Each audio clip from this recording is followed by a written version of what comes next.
So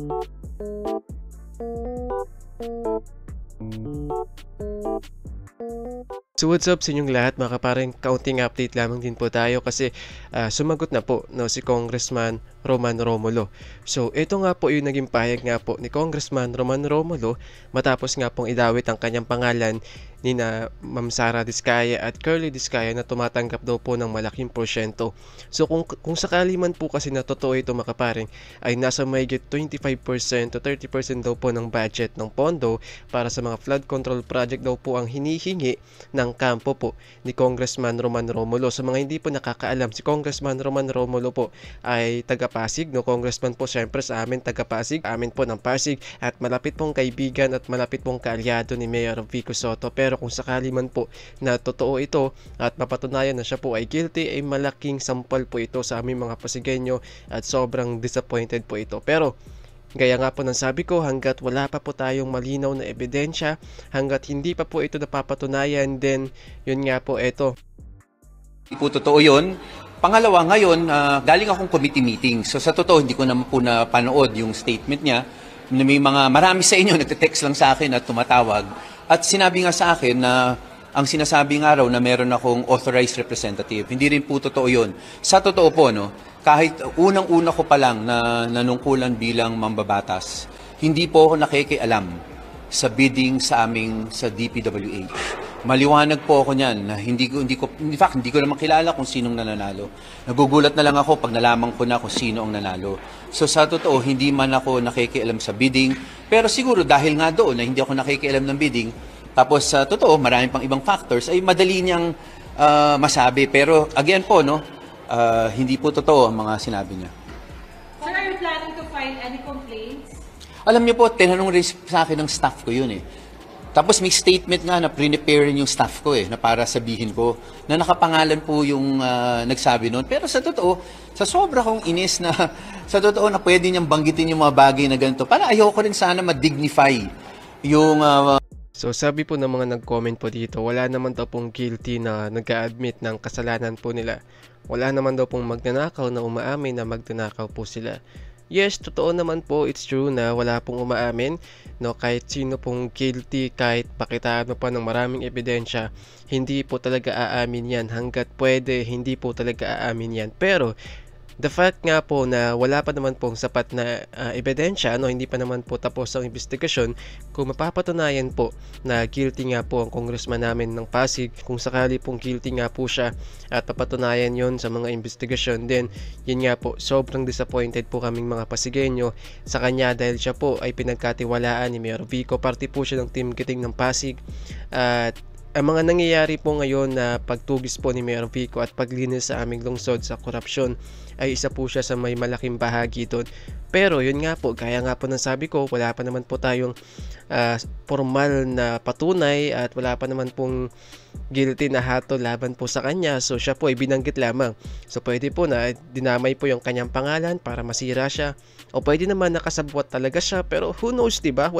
Hindi ho natin alam. So antayin po natin ang lalabas po sa investigasyon kung sino-sino po talaga yung mga sangkot at kasabwat na mga Diskaya. Yung taong ito na nagbabanggit ng ganito. So again, pwede kong gawin yun, pero sa totoo, kilala naman ako ng mga tao. Alam naman nilang totoo yung pamumuhay ko. So again po, let me consider that, pero ayoko rin mag-dignify.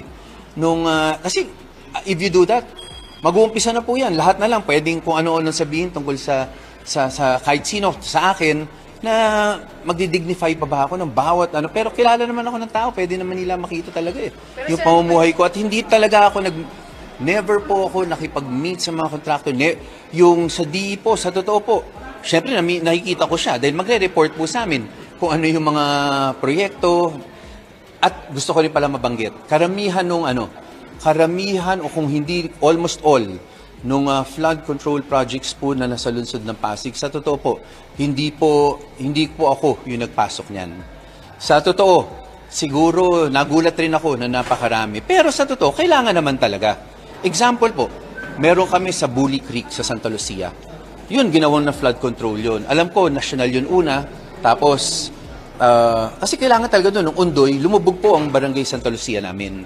So again po, Tama naman po na magka-flood control, pero aminin ko sa inyo, hindi ako yung nagpasok niyan. In fact, pinamit ko po yung mga officers ng mga subdivision na talagang nag-aalala ulit na magkaroon ng undoy. Pinamit ko sila diretso sa DPWH. Nag-umpisa po yun dati, dredging ang ginawa. Ngayon, nung itong huli, ay nagkaroon sila ng flood control project na sa dulo niya ay merong malaking pumping station. Sa totoo po, yun naman ang totoo.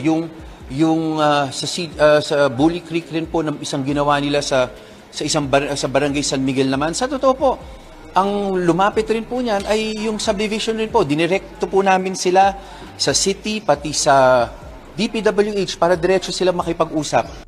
Honestly, napakalaki po talaga ng paghanga ko kay Congressman Roman Romulo. Bukod nga po sa kaalyado po siya ni Mayor Vico, malapit pong kaibigan ni Mayor Vico at isa po siya sa mga nakasama ni Mayor Vico sa pagtulong po para malinis ang aming lungsod sa matinding korupsyon at pagtanggal po ng mga lumang sistema po sa aming lungsod.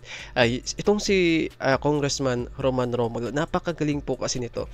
Mula pa po nung dati, talaga marami na pong humahanga sa kanya dito po sa aming lungsod ng Pasig. Matalino, mabait, and so on. So, marami pong nagtitiwala sa kanya.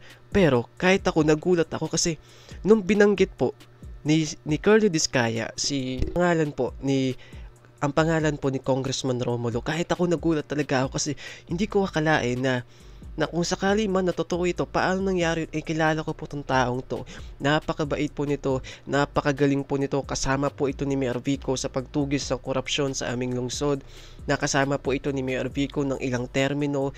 Kaya po, that's why ang aming lungsod ng Pasig po ay isa po sa pinakamalinis in terms of government sa buong bansa. And arguably sa buong mundo. So kahit ako nabigla ako, kahit kami buong pamilya ako nabigla dito. Pero again, hanggat wala pa pong formal na investigasyon, wala pa pong napapatunayan na guilty nga po sila o hindi, hindi po muna natin sila huhusgahan. Pero ako medyo disappointed ako nung napasama yung pangalan niya. Pero yun nga, naisip ko, wala pa naman, di pa naman tayo sigurado, di ba? Yung sabihin na natin yung talagang gusto kong mangyari talaga ay sa likod ng Rizal High School dahil nagtayo ng building doon para magkaroon siya ng access road.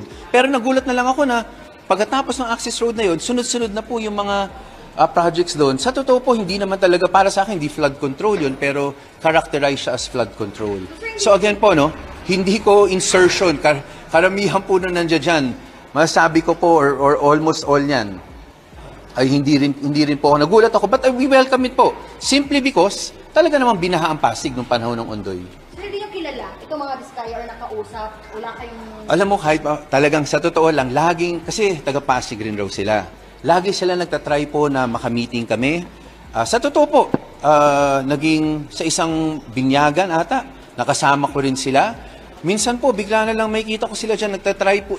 Sa totoo po, ang dami pong lumalapit sa akin na kung pwede raw akong makausap ng mga Discaya. Pero hindi talaga po ako pumapayag. Hindi naman dahil sila yun, ano? Pero sa totoo, kahit sinong contractor po, pag nalaman ko, hindi naman po ako nakipagkita talaga. Kasi ayoko talaga magka-impluensya. Lalo na sa Pasig, minsan may magsasabi sa akin na, Congressman, kami yung taga-Pasig, sana matulungan mo kami.